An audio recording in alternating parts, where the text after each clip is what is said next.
Book ஃபேருக்கு போனால் part 2 video பார்க்கலாமா? பெரிய பெரிய ராட்னம், ஜெயிண்ட் வீலு, கொலாம்பஸ், அது மட்டும் இல்லாமல் கிட்ஸுக்கு பலூன் ஹவுஸ் எல்லாமே வச்சுருந்தாங்க. எல்லாரோட மோஸ்ட் ஃபேவரட்டான அப்பளம். இந்த அப்பளத்து மேலே பொடி தூவி சாப்பிட யாருக்கெல்லாம் பிடிக்கும்னு சொல்லுங்கள். டேஸ்ட் ரொம்பவே நல்லாயிருக்கும். ஆனால் ஹெல்த் வைஸ் ஓகேன்னு சொல்ல முடியாது.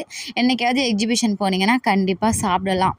ரொம்பவே நல்லாயிருக்கும். நாங்களும் அப்பளம் வாங்கி ஷேர் பண்ணி எல்லாமே சாப்பிட்டாச்சு. அது மட்டும் இல்லாமல் ஒரு டான்ஸ் காம்படிஷன்லாம் கூட அரேஞ்ச் பண்ணியிருந்தாங்க.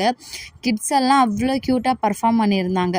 இதை முடிச்சுட்டு அதுக்கப்புறமா ஃபுட் கவுண்டில் இட்லி சென்டர்லேன்னு பாப்கார்ன், சோலாபூரி, பானிபூரி, ரொமாலி ரொட்டி, கட்லட், பப்ஸ்ன்னு எக்கச்சக்க வெரைட்டி இருந்துச்சுங்க.